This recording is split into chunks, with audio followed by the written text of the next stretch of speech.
क्या क्या पढ़ लिए हैं? अब शुरू से, एकदम शुरू से है ना। छत्तीसगढ़ का इतिहास यही चल रहा है। तुम लोग मेंस वगैरह में आएगा तो ऐसा मत लिखना, छत्तीसगढ़ को पूरा पूरा लिखना। तो सबसे पहले क्या था हमारा प्रागैतिहासिक, जिसके अंतर्गत पाषाण काल, ठीक है। और उसके बाद फिर ताम्र पाषाण काल, तो इसका कोई साक्ष्य हमारे यहाँ नहीं। और उसके बाद सिंधु घाटी, इसका भी हमारे यहाँ कोई साक्ष्य नहीं। और उसके बाद फिर आ जाता है हमारा वैदिक काल। तो वैदिक काल में हम हमको सीधा उत्तर लिख देता हूँ क्योंकि इसी का बस मिलता है, या चलो ठीक है।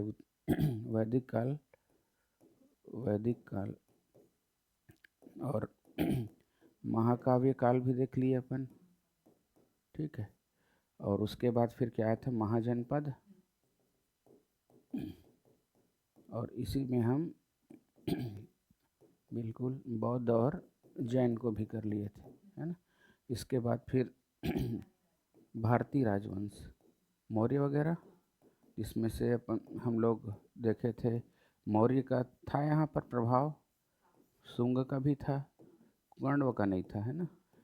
सातवाहन का भी देखे थे, और वाकाटक का तो संघर्ष ही हुआ है नलों से, ये सब देख लेते। उसके बाद मित्र वंश, ये सब चिल्हर वंश ये भी था। उसके बाद फिर यहाँ के लोकल स्थानीय राजवंश, तो स्थानीय राजवंश में से राजर्षि से चालू किए थे। राजर्षि तुल्यकुल था एक, ठीक।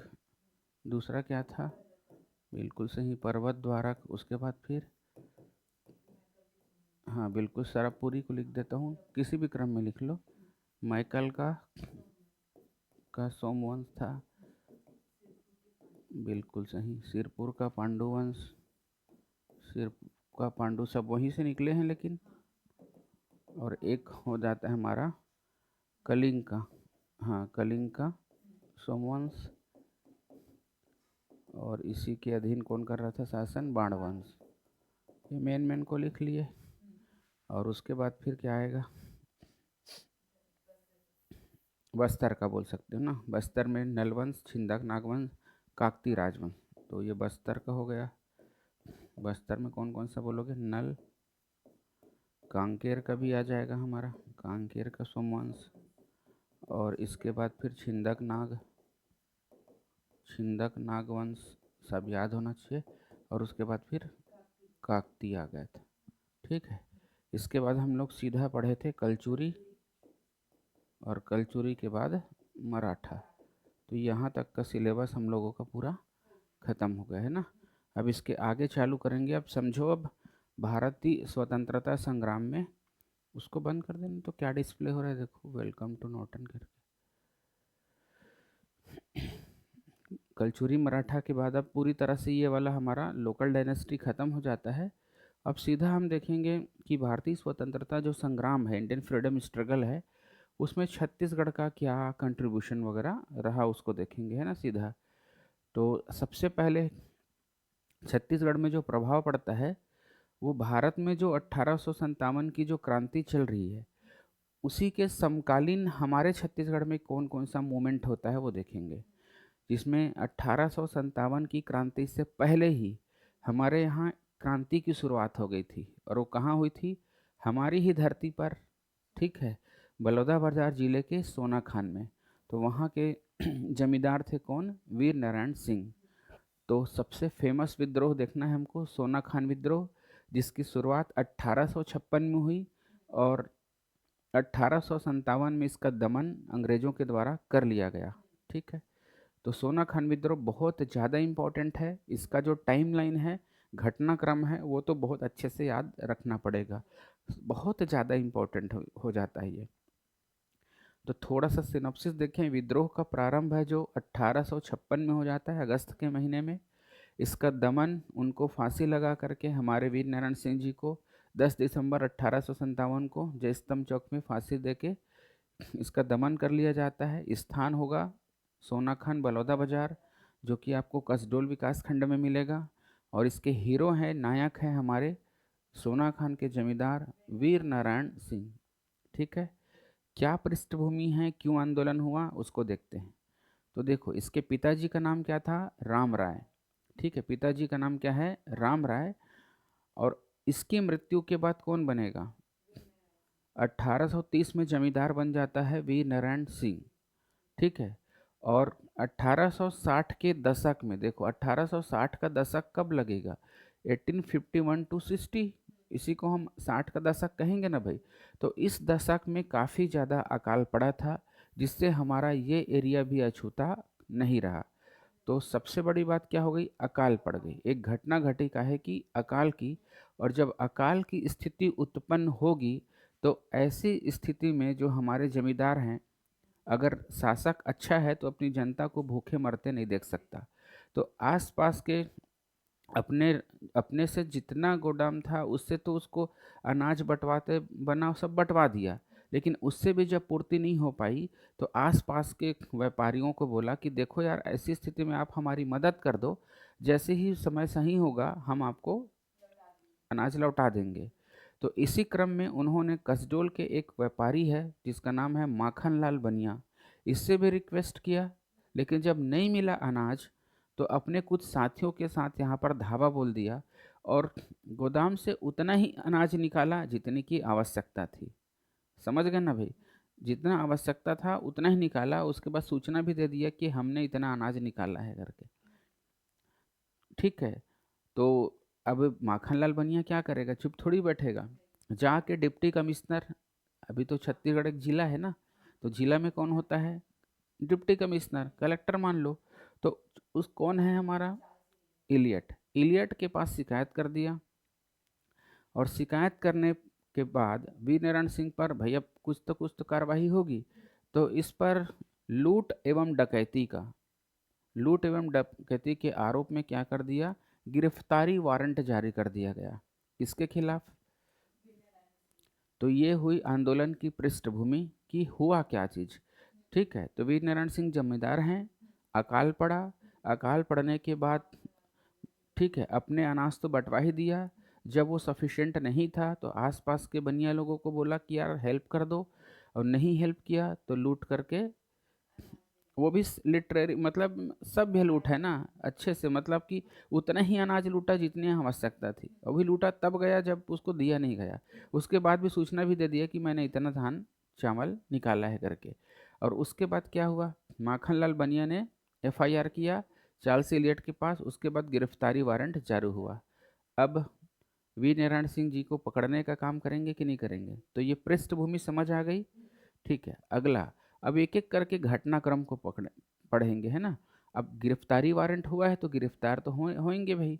तो इनकी जो गिरफ्तारी होती है वो संबलपुर से होती है। संबलपुर के जमींदार होते हैं सुरेंद्र साय।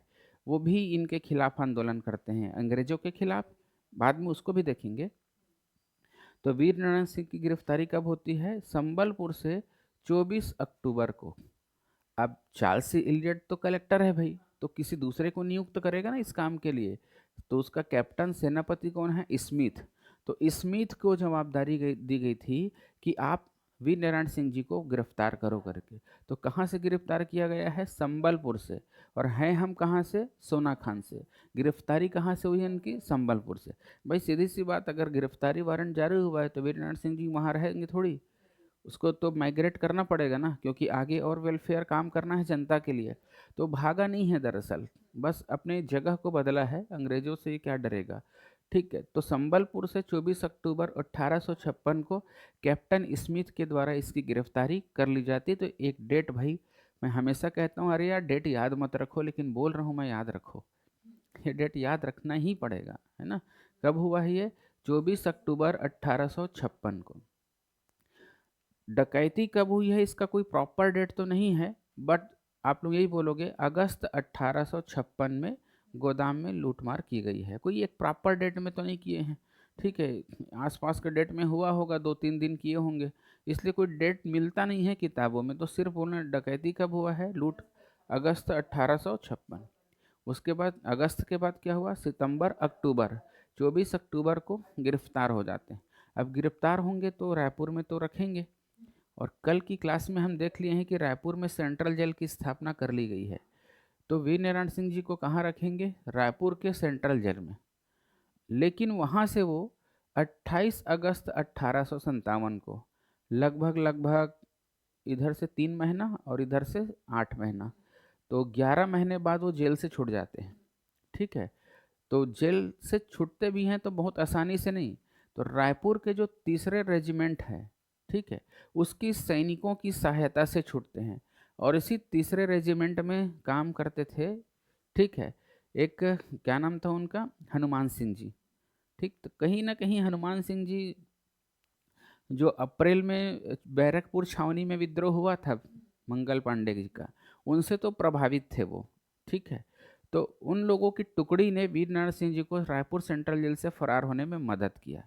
तो पहला काम क्या हुआ देखो, डकैती, लूट, उसके बाद हुआ गिरफ्तारी, उसके बाद हुआ जेल से फरार। तो ये डेट भी याद रखना एकदम से, क्योंकि हमारे छत्तीसगढ़ के लिए बहुत बड़ा रिवॉल्यूशन है ना, ये बहुत बड़ा क्रांति है, बहुत बड़ा विद्रोह है।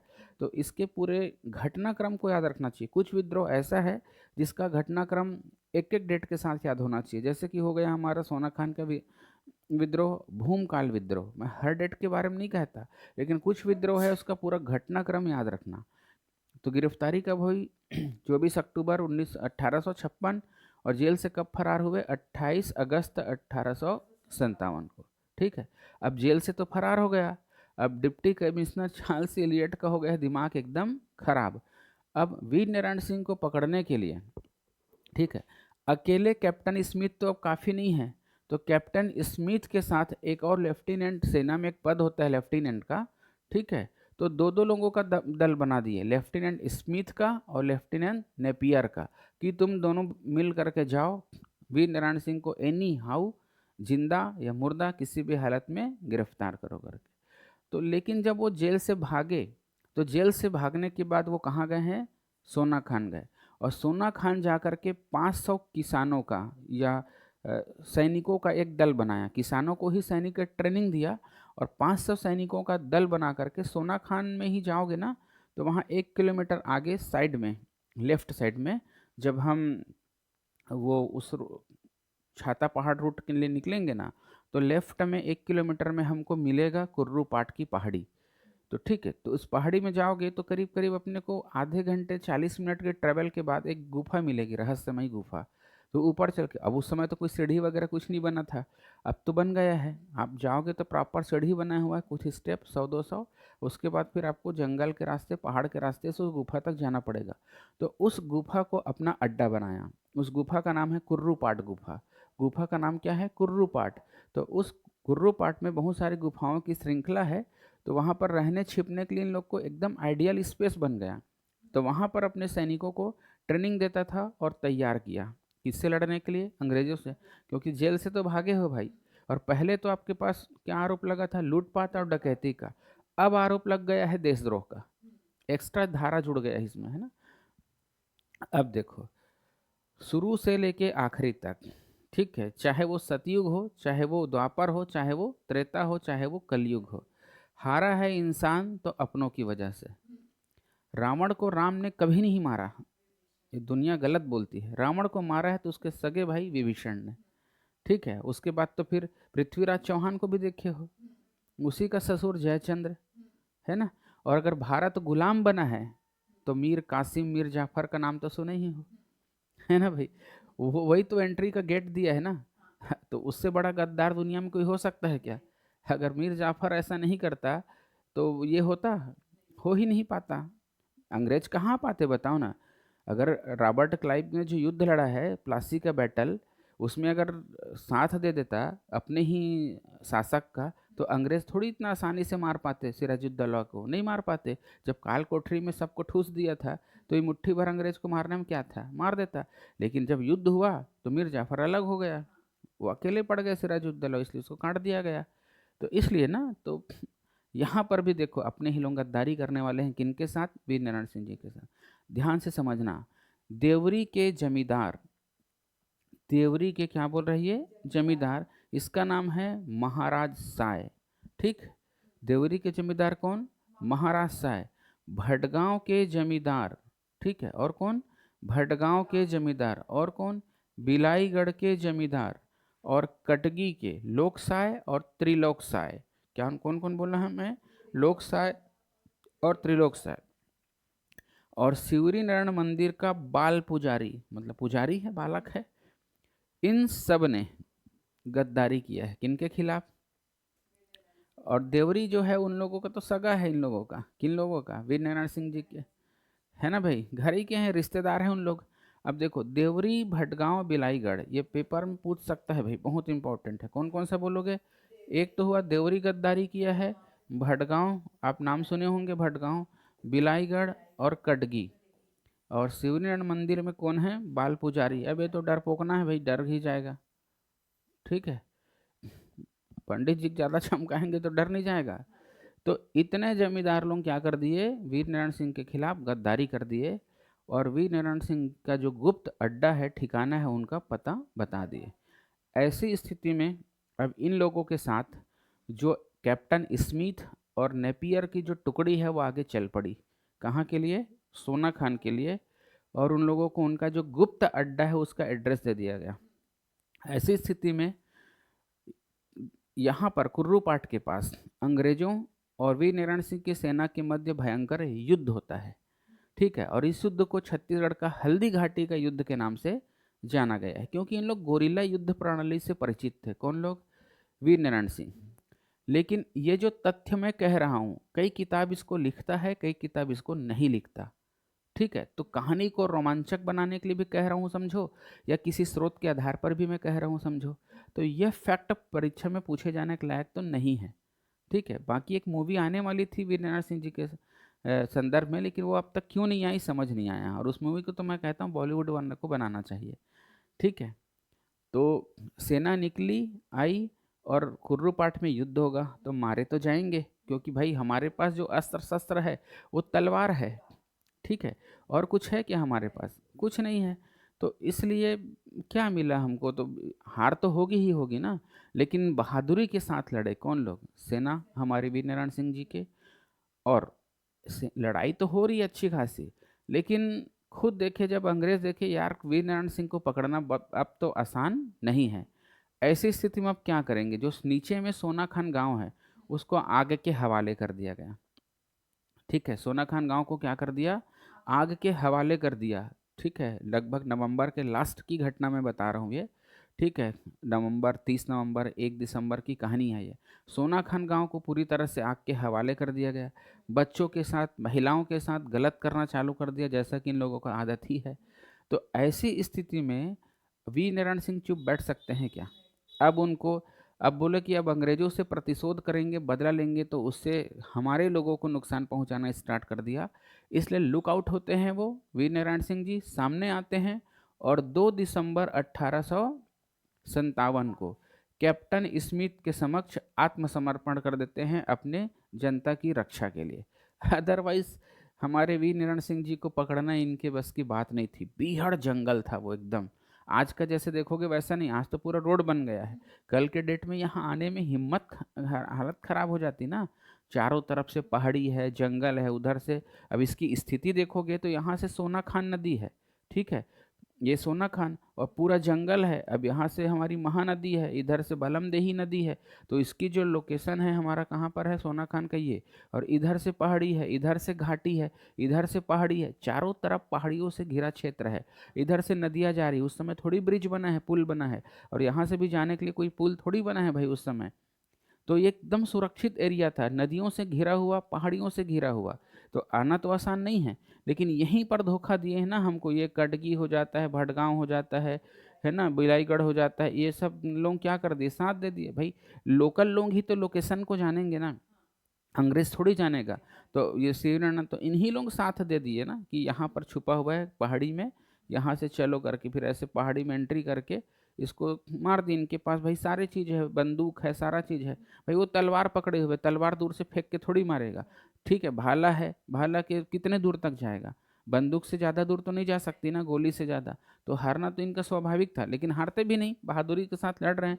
उन लोगों ने क्या किया? महिलाओं बच्चों के साथ गलत करना चालू किया। तभी तो वीर नारायण सिंह जी आत्मसमर्पण किए हैं ना। तो आत्मसमर्पण कब हुआ इसका? 2 दिसंबर 1857 को। अब गिरफ्तार कर लिए भाई, गिरफ्तार आत्मसमर्पण हो गया। और आत्मसमर्पण के बाद अब डिप्टी कमिश्नर कौन है? इलियट। और यही तो न्यायपालिका का काम भी यही देख रहे हैं। कल की क्लास में मैं बता दिया हूँ कि जो यहाँ न्यायपालिका का काम कौन देखेगा करके। क्लास ना एकदम मतलब सिलसिलेवार चल रहा है। आज को जानना है तो कल को याद हो जाना चाहिए। तो आप लोग देखिए हो, पूरे जो जिला है उसका जो न्यायपालिका का हेड है होगा वो कौन होगा? डिप्टी कमिश्नर होगा। तो डिप्टी कमिश्नर इलियट के सामने अब ट्रायल चलेगा, पेशी चलेगा। पेश किया गया और देशद्रोह का ट्रायल चला, है ना। और इसमें 10 दिसंबर 1857 को, ठीक है, अब ट्रायल चला भाई, अब सजा दे दी गई उसको। ठीक है, अब सजा देने के बाद 10 दिसंबर को उसको तोप से उड़ाने का फैसला किया गया। किनको? हमारे वीर नारायण सिंह जी को। कहाँ पर? जय स्तंभ चौक में। ठीक है, पूछी जाती है आपकी आखिरी इच्छा क्या है अंग्रेजों के द्वारा। तो हमारे वीर नारायण सिंह जी बोलते हैं कि मेरी आखिरी इच्छा तो शहादत ही है, लेकिन आप जिस तोप से मुझे बांधे हुए हैं ना, जब यहाँ से जब मेरे ब्लड बहेंगे तोप से उड़ाने के बाद, तो यहाँ से इस रक्त बीज से एक नहीं हजारों वीर नारायण सिंह पैदा होंगे। अंग्रेजों का हो जाता है दिमाग खराब, उतार इसको। समझ गए? तोप से उतार, फांसी दे, खून नहीं निकलना चाहिए इसका। समझ गए? अंग्रेज इतने डरे हुए, मरने के बाद भी जिनका खौफ था वो थे हमारे वीर नारायण सिंह। ठीक है, तो उसके बाद उसको क्या दी गई? फांसी की सजा दी गई, ब्लड नहीं निकला। ठीक है, तो 10 दिसंबर 1857 को हमारे वीर नारायण सिंह जी की क्या हो जाती है? फांसी दे दी जाती है। इस प्रकार हमारे वीर नारायण सिंह का अंत होता है और ये छत्तीसगढ़ के प्रथम शहीद माने जाते हैं। तो कितना बड़ा आंदोलन है जरा समझो इसको। ठीक है, अब इसके पूरे घटनाक्रम को याद करो। चलो, क्या क्या घटनाक्रम है? सबसे पहले क्या होगा? अकाल पड़ा है तो कर अलग छोड़िए। सबसे पहले क्या होगा? गोदाम में लूट। लूट प्लस डकैती, उसी की भाषा में मैं लिख देता हूँ अंग्रेजों की। ठीक है, ये घटना कब हो रहा है? अगस्त में। तो ये डेट याद रखना है, अगस्त 1856। ठीक, उसके बाद क्या होगी? गिरफ्तारी होगी। कहाँ से होगी? शाबाश, संबलपुर से। कब होगी? 24 अक्टूबर को हो रहा है। तो अब देखो, अगस्त, सितंबर, अक्टूबर, 2 महीने बाद हो रहा है भाई। ठीक है, उसके बाद क्या होगा? जेल से फरार। जेल से फरार कब होंगे ये? देखो, हाँ बिल्कुल, 11 महीने बाद बताया ना। ये देखो, जेल से फरार 28 अगस्त 1857। ये डेट एकदम याद रखना है ना, 11 महीना हो रहा है। 28 अगस्त, देखो अगस्त आया और अगस्त में ही हो रहे हैं गिरफ्तार। ठीक है, 28 अगस्त 1857 लग जाएगा, लेकिन अब क्या होगा? ये जेल से फरार हो गए। फरार होने के बाद अपनी सेना बनाएंगे। उसके बाद सीधा अब युद्ध वगैरह होगा और सीधा मैं लिख देता हूँ आत्मसमर्पण। कब हो रहा है? 2 दिसंबर 1857। और उसके बाद क्या बोलोगे? फांसी। ये कब हुई है? 10 दिसंबर 1857। ठीक है, तो ये डेट आपको टाइमलाइन एकदम याद होना चाहिए भाई, इसमें मैं कुछ नहीं कर सकता। ठीक है, पूरी तरह से डेट याद होना चाहिए। और हमारे वीर नारायण सिंह है भाई, अब यहाँ का याद नहीं होगा तो फिर हमारा पीएससी का तैयारी ही बेकार है। ठीक है, क्योंकि वीर नारायण सिंह कितने बड़े योद्धा है जरा समझो। अब अंग्रेजों से लोहा लेने की सबसे पहला प्रयास किए हैं तो कौन किए हैं? वीर नारायण सिंह। छोटी मोटी बात है क्या? आज के डेट में हम नहीं प्रयास कर सकते हैं ना। तो उस समय जब हमको किसी भी प्रकार के कोई राइट्स नहीं थे, ऐसी स्थिति में अंग्रेजों से लोहा लेना कोई छोटी मोटी बात नहीं है। और कितना वीर है आप समझ सकते हो इनकी घटनाओं से। ठीक है, अगर अंग्रेज गलत नहीं करते, ठीक है, तो क्या ये आत्मसमर्पण करता? अंग्रेजों के थका के रखा था, इसीलिए तो दो दो लेफ्टिनेंट लेवल के ऑफिसर की टुकड़ी बनाए थे इनके लिए कि जाओ किसी भी हालत में वीर नारायण सिंह को जिंदा या मुर्दा पकड़ो करके। आप लोग सोना खान जाइए, वीर नारायण सिंह जी का एक म्यूजियम बना हुआ है वहाँ पर, देखो वहाँ पर एक घोड़ा है, उसमें वीर नारायण सिंह जी तलवार लेके क्या है बैठे हैं घोड़े पे, और घोड़े का जो दोनों आगे का जो पैर है वो ऊपर की ओर है। जब दोनों पैर ऊपर की ओर होता है मतलब उसका संकेत होता है कि युद्ध स्थल पर वो मारा गया है, मतलब आत्मसमर्पण किया है, जो भी हो। ठीक है, तो वीरता का प्रतीक है वो। क्लियर? तो ये वीर नारायण सिंह की घटना समझ आ गई। ठीक है, सबसे क्या पहले क्या हुआ? अकाल पड़ गया। अकाल पड़ने के कारण क्या किए उन लोग? ठीक है, लूट और डकैती किए माखन बनिया सोना खान वहाँ पर कसडोल में। उसके बाद अगस्त 1856 में क्या हो रहा है, डकैती हो रहा है। 24 अक्टूबर को क्या हो रहा है, गिरफ्तारी हो रहा है। जेल से फरार कब हो रहा है, 28 अगस्त 1857 को। आत्मसमर्पण कब किया, 2 दिसंबर 1857 को। फांसी कब हुआ है, 10 दिसंबर 1857 को। ठीक है, और सोना खान की स्थिति कैसी है, सपोज करो ये सोना खान है, तो इधर से पहाड़ी है, इधर से पहाड़ी है, इधर से पहाड़ी है। ठीक है, और यहाँ से हमारी नदी गुजरी है, यहाँ से कौन सी नदी गुजरी है, जोंक नदी। यहाँ से कौन सी नदी गुजरी है, जोंक नदी। ठीक है, जोंक नदी। और इधर से कौन सी नदी चल रही है, महानदी। ठीक है, इधर से महानदी। और यहीं जो क्या बोलते हैं पहाड़ी पे लगा हमको, तो वहाँ से निकलता है ये क्या नदी बोलते हैं यार उसको, बलमदेही नदी। ठीक है, सतदेव धारा करके, तो उस स्थान से निकलता है बलमदेही नदी। तो देखिए नदियों से घिरा है कि नहीं, पहाड़ों से घिरा है कि नहीं। तो सोना खान एकदम सुरक्षित एरिया था छिपने के लिए या इनकी सैन्य गतिविधियों के लिए। तो इतना आसान थोड़ी है इनको पकड़ना। क्लियर हो गया भाई, चलो आगे चलें। तो ये था हमारे शहीद वीरनारायण सिंह के बारे में कहानी। नेक्स्ट हम देखते हैं सुरेंद्र साय का विद्रोह या फिर संबलपुर का विद्रोह, क्योंकि संबलपुर के जमींदार थे ना। जिस तरह से वीरनारायण सिंह जी कहाँ के थे, कसडोल के, सोना खान के, वैसे ही ये कहाँ के जमींदार थे, संबलपुर के। तो इसकी भी घटना पढ़ते हैं आखिर क्या हुआ इनके साथ। तो ये विद्रोह हुआ है 1857 में और इसका दमन कर लिया गया 1864 को। स्थान है संबलपुर और नेतृत्व करता है संबलपुर के जमींदार सुरेंद्र साय सिंह, और इसे हम छत्तीसगढ़ के अंतिम शहीद की उपाधि देते हैं। अब क्यों संबलपुर को पढ़ा रहे हो सर, जब वो चला गया है उड़ीसा में। तो शुरू में तो रायपुर, बिलासपुर और संबलपुर ही जिला बना था रे भाई। तो संबलपुर तो 1905 तक रहा है ना, तो हमको तो पढ़ना पड़ेगा इसके इतिहास को, है ना भाई। तो इसलिए हम पढ़ रहे हैं।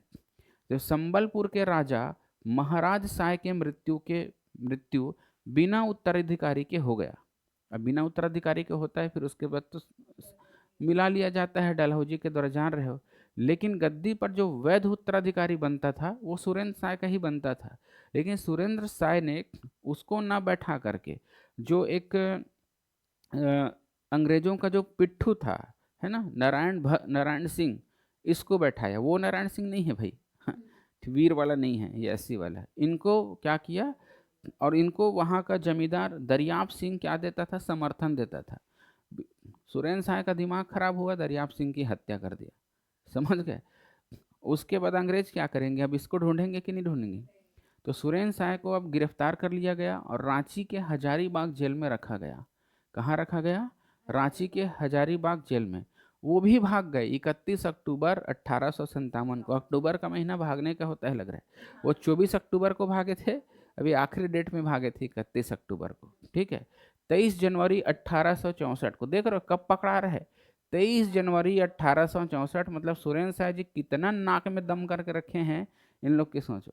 वो गिरफ्तार करके उसको असीरगढ़ के किले में कैद कर लिया गया है ना। ये असीरगढ़ का किला किधर है, ये आप लोग, ये इधर विंध्याचल पर्वत, इधर सतपुड़ा पर्वत पड़ेगा ना भाई, ये विंध्याचल और ये सतपुड़ा। तो सतपुड़ा पर्वत में ही एक क्या पड़ेगा तुमको, असीरगढ़ का किला। और यही असीरगढ़ वो स्थान है जहाँ से हमको उत्तर से दक्षिण जाने के लिए एक पास मिल जाता है, समझो रास्ता।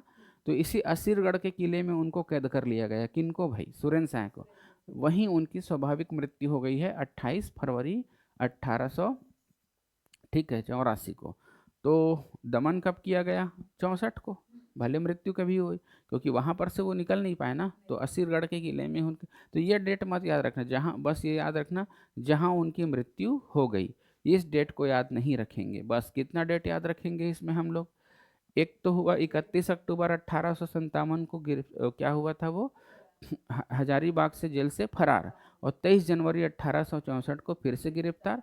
आगे जाके उनकी मृत्यु हो गई। मृत्यु का डेट याद रखने की कोशिश मत करना, 2 डेट से आपके क्वेश्चन बन जाएंगे। तो ये 2 महान विद्रोह है, इन दोनों का डिटेल में बता दिया। वीरनारायण सिंह का डिटेल पूरा समझ आ गया। सुरेंद्र साय की में डिटेलिंग क्या थी कि यहाँ के जो जमींदार थे उसका नाम क्या था, महाराज साय, और उसका बिना उत्तराधिकार की मृत्यु हो जाती है। ऐसी स्थिति में वैध उत्तराधिकार किसका बनता था, सुरेंद्र साय का। लेकिन सुरेंद्र साय को न बना करके उसकी पत्नी को बनाया गया। ठीक है। किंतु अंग्रेजों ने किसको बनाया गया, महाराज शाह की विधवा को बनाया गया, उसकी पत्नी को बनाया गया, इसका नाम था मोहन कुमारी। इनको गद्दी पर बैठाया गया था और बेचारी चलाएगी क्या, ठीक है। और उसके बाद उसको भी अपमानित करके राजगद्दी से उतार दिए ना, सबसे बड़ा प्रॉब्लम क्या है, उसको भी राजगद्दी से उतार दिए। उसके बाद बनाया किसको, नारायण सिंह को। और इसको अंग्रेज भक्त कौन सपोर्ट करता था, दरियाप सिंह, वो भी जमींदार था। सुरेंद्र शाह का दिमाग खराब हुआ, मार दिया किसको, दरियाप सिंह को। इसकी वजह से क्या हो गया, हत्या का आरोप लग गया। अब इसके बाद क्या करेंगे, इसको गिरफ्तार करेंगे। तो कहाँ से गिरफ्तार हुए हैं वो, ठीक है, संबलपुर से। और उसके बाद हजारीबाग जेल में रखा गया है, रांची के हजारीबाग जेल में, जहाँ 31 अक्टूबर को फरार हुए।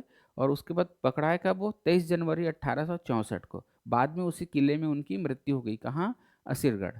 असीरगढ़ के किले में इसलिए रखा जाता है, एक तरह का काला पानी की सजा दे रहे हैं, मान के चलो। यहाँ से कहाँ भागोगे, ये तो पहाड़ ही पहाड़ का एरिया है, ऐसा करके। तो ये बहुत, इसको जेल बना करके रखे थे, मतलब अंग्रेज लोग अपनी, ठीक है, हाँ, ठीक है, अपनी अस्थायी जेल है समझो। यहाँ तक समझ आ गया। उदयपुर का विद्रोह जो कि सरगुजा में मिलेगा, वहाँ पर नेतृत्व किया है कमल सिंह ने। अब हम इसकी डिटेल नहीं बता रहे हैं प्रीलिम्स क्लास के लिए, ठीक है, बस नाम बस याद रख लेना। सुहागपुर बेसिन का संघर्ष, यहाँ पर नेतृत्व किया है रंगाजी बापू। बस इतना जानो कि जो भी आंदोलन हो रहा है वो किनके खिलाफ हो रहा है, अंग्रेजों के खिलाफ हो रहा है, ठीक है। और ये सब रियासत या जमींदार के जमींदार हैं, जमींदारों के, जमींदारी क्षेत्रों के जमींदार है, इतना ही ध्यान में रखना। और जब किसी की जमींदारी छीनोगे या उनसे कोई डिस्प्यूट होगा तभी तो विद्रोह करोगे ना। तो इनके कारण में मत भागिए, प्रीलिम्स में मैं उतना यहाँ पर फोकस नहीं करूँगा। जो दो आंदोलन बड़े थे उसको मैं फोकस किया हूँ, इसमें सिर्फ नेता पूछेगा, ज़्यादा डिटेल नहीं पूछेगा, ठीक है। अगला है हमारा उदयपुर का विद्रोह 1858-59। इसका थोड़ा डिटेल देख लेते हैं क्योंकि इसका कनेक्शन है हमारे सुरेंद्र शाह जी से। तो ये हुआ है प्रारंभ 1858 में और दमन किया गया है 59 में, ठीक है। और सरगुजा के उदयपुर रियासत में यहाँ पर जो नेतृत्व करता है, नेतृत्व करता कौन है, हमारे कल्याण सिंह, धीरज सिंह और शिवराज सिंह, तीनों भाई। रांची जेल में इनकी मुलाकात किनसे हुई थी, सुरेंद्र शाह से हुई, ठीक है। और सुरेंद्र शाह ने ही इन लोगों को विद्रोह के लिए उचकाया था, प्रेरित किया था। किनको भाई, कल्याण सिंह, धीरज सिंह, शिवराज सिंह। चलो देखते हैं इनकी कहानी क्या है। ब्रिटिश सरकार इस क्षेत्र को, किस क्षेत्र को, उदयपुर सरगुजा क्षेत्र को ब्रिटिश साम्राज्य में विलय करना चाहते थे। विलय तो करेगा ही, ठीक है। अब देखो समय कौन सा लग गया, क्राउन का शासन आ गया है, तो ब्रिटिश गवर्नमेंट विलय करेगा। अब जब विलय करेगा तो रियासत के राजा हैं वो विरोध करेंगे कि नहीं भाई। तो रियासत के शासक कल्याण शाह, कौन है इस समय रियासत का राजा, कल्याण शाह। और उनके दो भाई हैं, धीरज सिंह और शिवराज सिंह, शिवराज सिंह और धीरज सिंह। इन लोग क्या कर रहे हैं, विरोध कर रहे हैं, जिनके कारण अंग्रेजों ने, ठीक है, इनको, इनके ऊपर ना, इनके जो एरिया है, इनका जो रियासत है, जबरदस्ती इनके ऊपर मानव वध का आरोप लगा दिया। भाई उनको जबरदस्ती तो विलय नहीं कर सकते, करोगे तो कुशासन का आरोप लगा के करोगे तो कुछ ना कुछ फंसाना तो पड़ेगा। तो बेचारे लोगों को जबरदस्ती का मानव वध का आरोप लगा दिए। और मानव वध का आरोप लगा के तीनों को क्या कर लिए, ठीक है, गिरफ्तार कर दिए। कहाँ भेज दिया उनको, रांची जेल। अब समझ आ गया, रांची जेल में इससे किससे मुलाकात हुई थी, रोजन से। तो किस लिए गिरफ्तार किया गया, समझ गए ना। उनके रियासत में मनगढ़ंत क्या है का आरोप लगाए उनके ऊपर, मानववध का। और मानववध के आरोप में इनको गिरफ्तार किया गया है। और कहाँ है, हजारीबाग जेल रांची में है। और वहाँ कौन है, सुरेंद्र शाह। खाने वाने के दौरान मुलाकात हुई, अपनी घटनाक्रम को बताया, छोटा अंग्रेज जबरदस्ती गिरफ्तार किया है। ये भी बोला मेरे को भी जबरदस्ती दरियाप सिंह को मार दिया, मारूंगा कैसे नहीं, है ना। तो इसलिए क्या किया, सुरेंद्र शाह ने इनको भी मोटिवेट किया, तुम लोग भी विद्रोह करो, मैं भी भागूंगा, मैं भी विद्रोह करूंगा, ठीक है ना। तो इसलिए मैं इस विद्रोह को कनेक्शन करने के लिए बता रहा हूँ, नहीं तो नहीं बताया रहता। समझ आ गया। अब जेल भेजने के बाद तो रास्ता साफ है ना। तो जेल भेजने के बाद उदयपुर रियासत को ब्रिटिश साम्राज्य में मिला लिया जाएगा कि नहीं मिला लिया, मिला लिया गया। तो ये कारण समझ आ गया। अब कारण समझ आ गया तो घटनाक्रम को समझना है। जिस तरह से हमारे वीर नारायण सिंह जेल से भागने में सफल हुए, जिस तरह से हमारे सुरेंद्र साहब भागने में सफल हुए, ठीक उसी तरह से हमारे कल्याण सिंह भी जेल से भागने में सफल। कैसा जेल बनाते थे रे अंग्रेज तुम लोग, ठीक है। उदयपुर लौटकर अपने भाइयों शिवराज सिंह और कौन, धीरज सिंह, वो तो वहाँ है ना, शिवराज सिंह और धीरज सिंह के साथ अंग्रेजी शासन के विरुद्ध विद्रोह कर अपने खोए हुए जो रियासत का क्षेत्र है उसको फिर से प्राप्त कर लिया। कितनी बहादुरी से किया होगा, जब समझो, अब समझ आ गया। 1859 में, कब? 1859 में रायगढ़ रियासत के राजा, आ गया गद्दार, देवनाथ सिंह के सहयोग से इस क्षेत्र पर आक्रमण किया गया, जिससे कल्याण सिंह और धीरज सिंह अंग्रेजों के साथ संघर्ष करते हुए वीर गति को प्राप्त हुए। तो दोनों मारे गए, कौन कौन? कल्याण सिंह और धीरज सिंह। बचा कौन है अब? शिवराज सिंह। और शिवराज सिंह को गिरफ्तार कर लिया गया और बेचारे को काला पानी की सजा दे दी गई, भेज दिया गया अंडमान द्वीप। तो अंडमान द्वीप में ही देते थे क्योंकि चारों ओर समुद्र से घिरा है, भाग अब किधर भागेगा, तो उसको काला पानी की सजा दे दिए। तो छत्तीसगढ़ में काला पानी की सजा देने वाले पहले व्यक्ति कौन है? तो उदयपुर रियासत के शासक के भाई शिवराज सिंह। समझ आ गया कहाँ भेज दिया गया इसको? काला पानी की सजा अंडमान में ही देते थे ना। ठीक है, इसका भी घटनाक्रम समझ आ गया अच्छे से। चलो आगे बढ़ते हैं। अब इसी क्रम में हम देख लेते हैं रायपुर का सैन्य विद्रोह। जिस तरह से हमारा बैरकपुर का छावनी का विद्रोह हुआ था ना भाई, बिल्कुल उसी से मोटिवेट था हमारे यहाँ मैगजीन लश्कर के पद पर था हनुमान सिंह वो। तो ये घटना है 18 से 22 जनवरी 1858 की। प्रारंभ कब हुआ है? 18 जनवरी 1858 को। और इसका दमन कब हुआ है? यहीं पर लिख दिए हैं, 22 जनवरी 1858 को। एक हफ्ते में पूरा आंदोलन दबा लिया गया। स्थान कहाँ है? रायपुर की 3री बटालियन, जहाँ पर बैसवाड़ा के राजपूत मैगजीन लश्कर के पद पर थे। कौन? हनुमान सिंह। ठीक है, अभी मैगजीन लश्कर का पद क्या होता है ये नहीं बताएंगे, सीधा पढ़ा रहे हैं। ठीक है, यहाँ तक समझ आ गया। अब देखिए, जो हनुमान सिंह था वो 3री बटालियन में ही था, 3रे रेजिमेंट में ही था। और इसी 3रे रेजिमेंट ने ही क्या किया था? सहयोग किया था हमारे किसको? वीर नारायण सिंह जी को जेल से भागने में। मतलब इतना तो समझ आ गया, जो हनुमान सिंह जी हैं वो उनकी गिरफ्तारी से क्षुब्ध थे, उसकी सजा से, उनकी जो शहादत हुई थी हमारे वीर नारायण सिंह की, फांसी दे दी गई थी ना भाई, उससे क्या थे? बहुत क्षुब्ध थे। तो बदला उसके मन में तो आग जल रही है। तो हनुमान सिंह ने 1857 की क्रांति से न केवल प्रभावित थे, बल्कि वीर नारायण सिंह के बलिदान से क्षुब्ध भी थे। अब तक तो 1857 की क्रांति स्टार्ट हो चुकी थी ना भाई, मंगल पांडे ये सब घटना को तो जान चुका था, कारतूस वाले ये सब चीज को, जिसके कारण 18 जनवरी, कब की बात करोगे? 18 जनवरी 1858 को शाम को 7:30 बजे, ठीक है, 3री बटालियन के सार्जेंट मेजर सिडवेल के घर में घुसते हैं और उसको तलवार से काट डालते हैं इसको। ठीक है, किसको? सिडवेल को। ठीक है, इसको तलवार से क्या कर देता है? काट देता है। और बाकी अपने 17 और जो साथी सिपाही थे उनको भी प्रेरित करता है कि अब अंग्रेज जो सैनिक हैं उनके खिलाफ खुली बगावत कर दो करके।